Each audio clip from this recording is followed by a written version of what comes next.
When I got back to the game, I was getting very upset and confused. I thought about the way the monster looked at me. The game couldn't have heard what I said. That's impossible. It had to be a random occurrence, but why did it happen precisely at the moment I insulted the monster?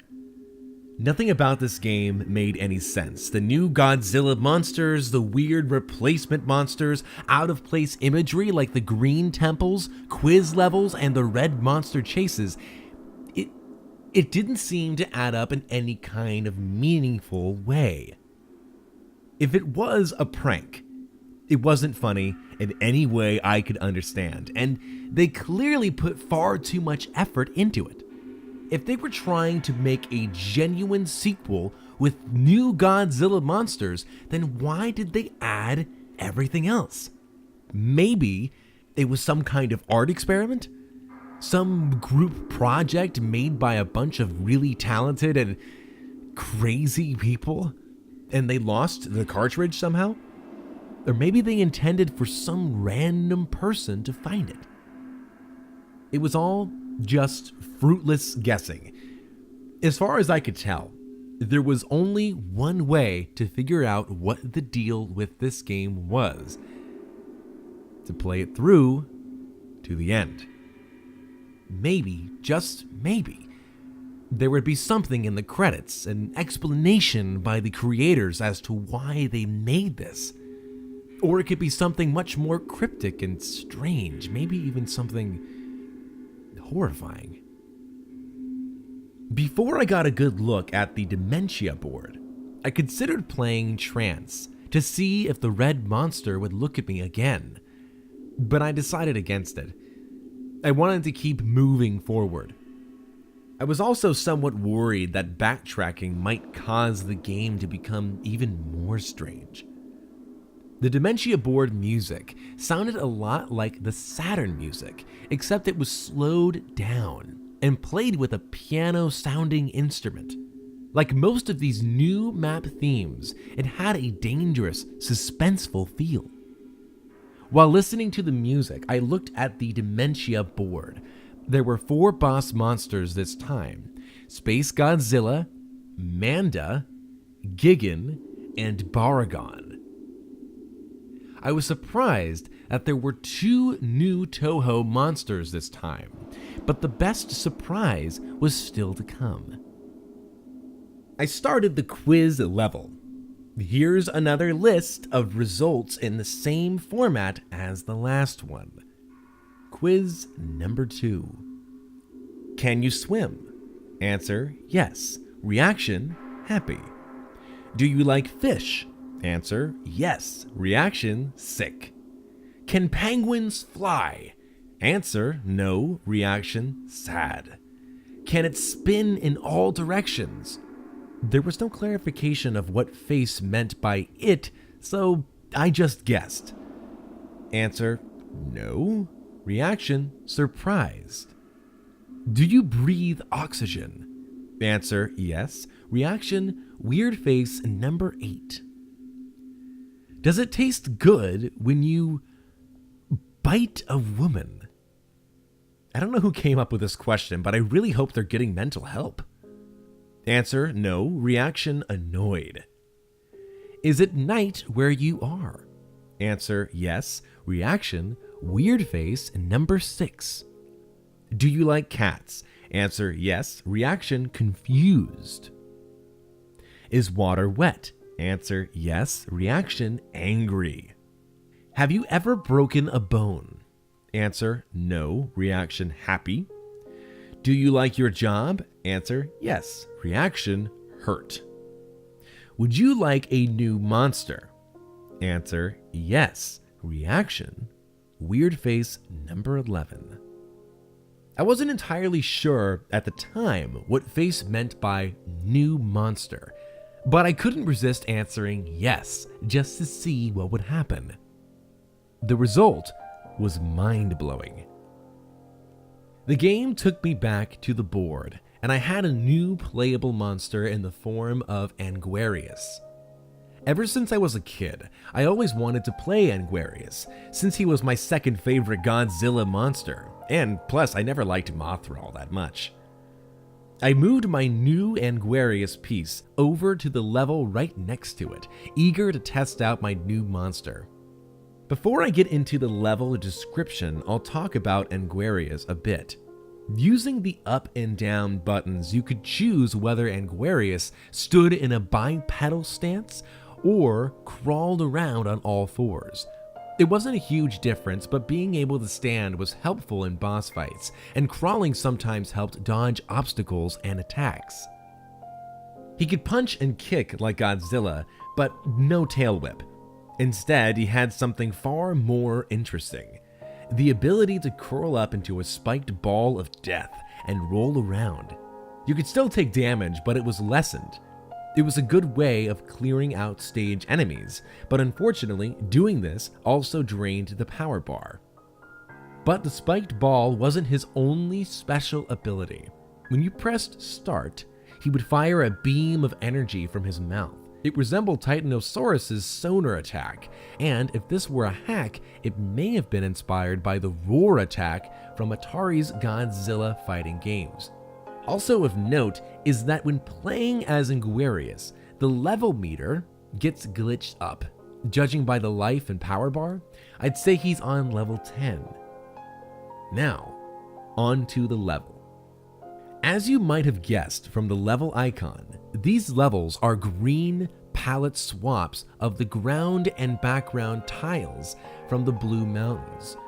But what immediately caught my attention was the water, which has a transparency effect. Was that even possible for an NES game? I know the Super Nintendo could do it, but I had never seen a transparency effect in a game on an NES. The Green Mountains music was played with the same instrument as the Blue Mountains, but the melody was totally different. It was a very simple song, with a lot of abrupt pauses, followed by a loud note every few seconds. Anyway, I went through the usual strolling through the level, and again there were no monsters or anything. But pretty soon I had reached a cliff above the water. There was nowhere to go but into the water, so down I went. The water transparency made things a bit harder to see, but it's tolerable.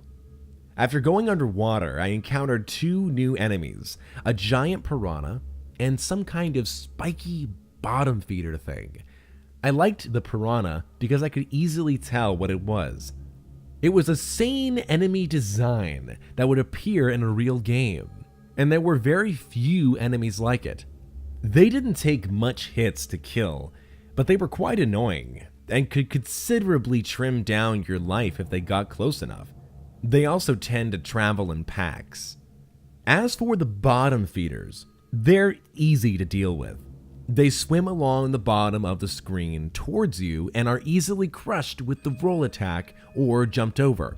In this screen cap, you can see me about to run one of them over, and there's a pack of piranha behind it. After I beat that level, I moved Godzilla onto the blue castle icon. I started the level and I got a title screen with the text, "Unforgiving Cold." The level itself looked like a castle dungeon made of blue bricks with rows of identical white statue faces on the walls. These statue faces had a permanent look of horror on their faces.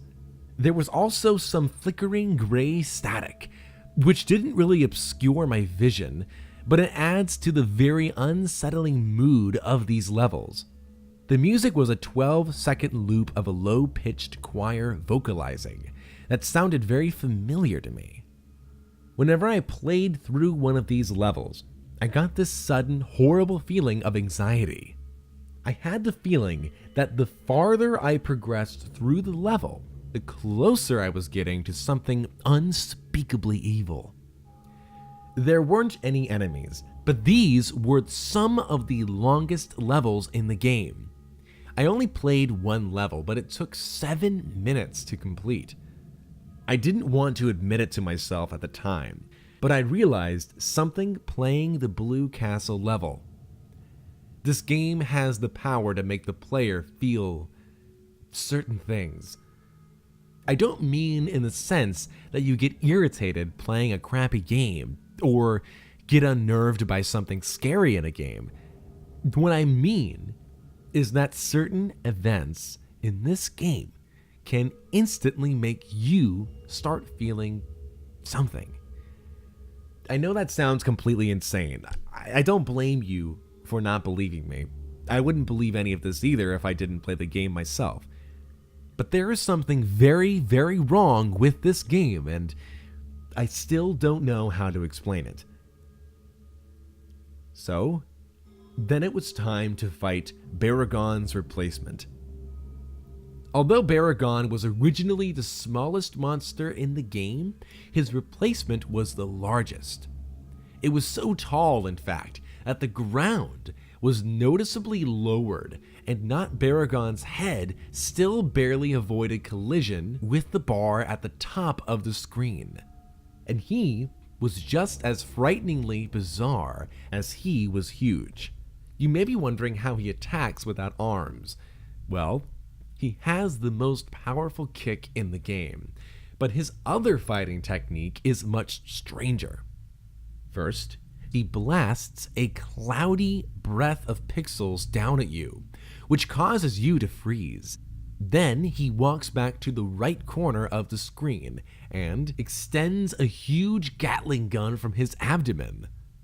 That might seem amusing to you, but it certainly wasn't to me when I was playing the game. This attack is almost as annoying as Gigan's saw, and not Baragon could have been unbeatable if he consistently used it. Thankfully, he only did it twice while fighting him. Once you unfreeze, you can run up and start damaging the gun, which does extra damage to him. This helped me destroy him, and then it was time to play the third level type. I decided that I was going to use Anguarius to fight Manda and Gigan, and then fight Space Godzilla as Godzilla. It was only fitting. Before getting into the battles, I'll describe the third level type, the Arctic. The Arctic is exactly what you'd guess from the game, an icy tundra with a few watery segments. The music reminded me a bit of Northern Hemispheres from Donkey Kong Country in 8-bit form. A very dangerous sounding song. It made me think about being trapped in a tundra and freezing to death. There were two new enemies in this stage. The first was a creature frozen in a block of ice. They block your way, and you have to use the heat beam to thaw them out of the ice. They look a bit like a smaller version of Not Jazaro, only without the eye. When freed, they do a strange crawling movement and push you backwards. It doesn't cause any damage, but it's a bit annoying. After dealing with the Iceman, I kept walking for a minute or two and came upon a water segment. I jumped in, and this time, I managed to get a screen cap showing how the water splashes when you jump in. I don't know how they programmed that, but it's pretty impressive. Another interesting thing is how the screen changes focus when you go underwater. Here you can see the other new enemy, a little thing I call Spike Walker. They walk towards you and explode, randomly, or instantly if you attack them, sending spikes in every direction. The spikes don't do much damage, but they did get me dangerously close to falling into a pit a few times. Oh, speaking of the pits, down into the water, the game has a platformer element, bottomless pits. There weren't any of these in the original game, since it was strictly an action game, but the pits were a neat addition. After getting back on land, I encountered a very unexpected mini-boss, Magama, the walrus kaiju. I know this game had some obscure monsters to begin with, but wow, not that I'm complaining, it's a pretty cool cameo for an unappreciated kaiju. Magma's fighting tactics were very simple. He had a freeze beam, and he could charge into you. Not very challenging, but certainly more entertaining than the Matango mini-boss in the original game. One really interesting thing about Magma is that he doesn't die when you defeat him. He turns tail and retreats. This was the first time I had ever seen an enemy monster change direction, let alone retreat. I tried to chase after him, but he disappeared after I got in the water. Poor bastard. And that does it for the Arctic. I'll talk about the Manda fight next. I forgot to mention before, but the music that played during the new monster fights is reused from themes actually in the games. So far, the themes have been Titanosaurus, Chizora's music, Biolante, Hidora's music, Orga, Baragon, and Mogera's music, Manda, Varen's music, Space Godzilla, Mechagodzilla's music. As for the fight, Manda was a fairly crafty opponent. When it realized one tactic was ineffective, it would immediately change to a different one. Manda used quite a few tricks, like spitting fire, biting, and the most irritating of all, constricting. It doesn't mercilessly drain your life down like Gigan's Cutter, but it was by far Manda's strongest attack. One last thing to note that I found pretty cool was that Atragon showed up during the fight to help me out.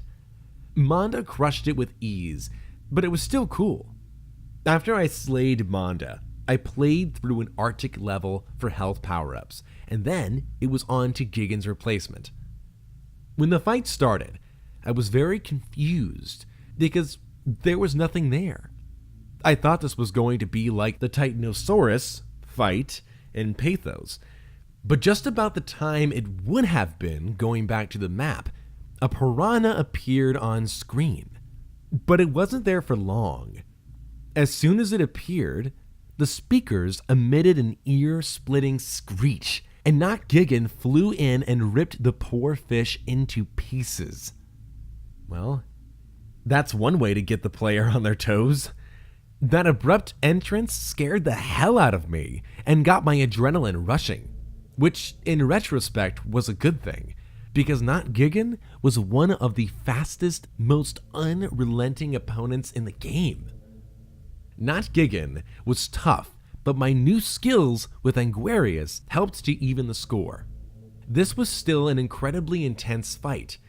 Not Gigan's attacks consisted of some kind of blood laser he spews from his mouth and a downward slash.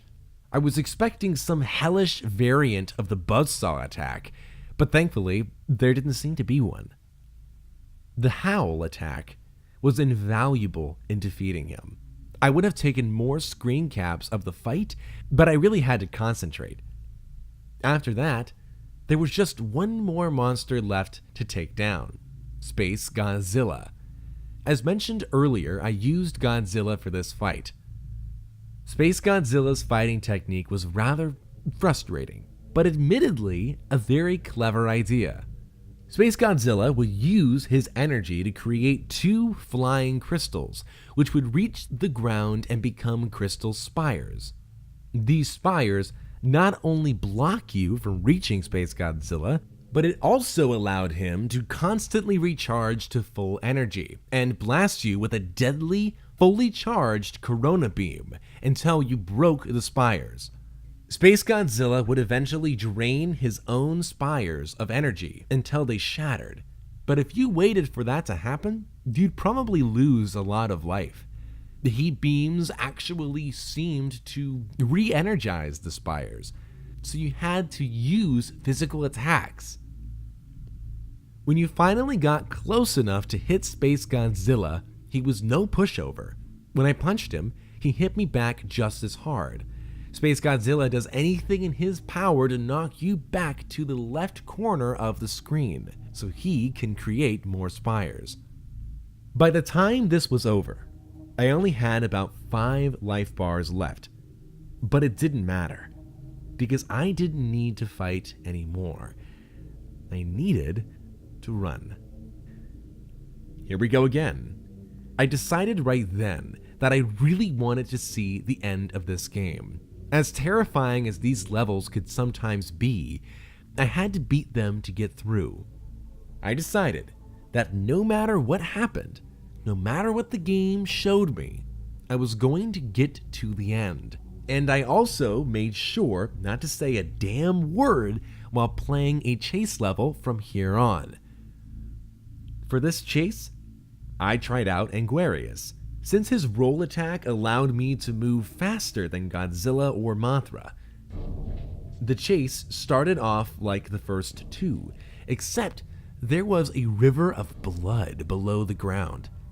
I was beginning to get the hang of it, and the extra speed from the roll helped me get an edge on the red monster, especially since I didn't have to worry about a power limit and could keep rolling endlessly. Like the previous levels with water, the ground inevitably reached a stop, so I rolled off into the blood. To my surprise, the hell beast didn't follow after me. It just stopped at the edge of the ground and grimaced. I guess it can't swim? I thought to myself. So I went under blood and continued moving. There wasn't anything around, but I knew something was up. The chase wasn't going to end that easily, could it? Surely something else had to show up, and, well, sure enough, I heard the bellowing roar sounding slightly different. And the monster was following after me in a new aquatic body. I had no idea it was a shapeshifter. After it reappeared, the chase started to get into the difficulty I had expected. Being submerged slowed me down, putting me and the beast at about the same speed. The only thing that would keep me alive was fast thinking and reflexes. I encountered some bottomless pits in which mines floated up from. I assumed that if you hit one, it would damage you and knock you back. Considering how fast the red monster swims, hitting the mines would be instant death, so I went through great effort to avoid them. But that wasn't all I had to be wary of. Halfway through the chase, the hellbeast revealed yet another surprise. A tentacle formed of intestine and tipped with a clawed set of jaws bursted from its mouth, trying to pull me in and devour me. I only barely avoided both the tentacle and the mines, but I could tell the beast was getting desperate because the chase was nearly over. About a minute later, I had spotted a bit of ground that served as the exit. I leaped with all the might I could muster without breaking my controller. The beast screamed with rage and jumped out of the blood river in one last attempt to drag me down, but I escaped its grasp. This time, I fell back on my bed and took a deep breath, satisfied with yet another successful escape. Now, I was headed to the fifth world, Entropy.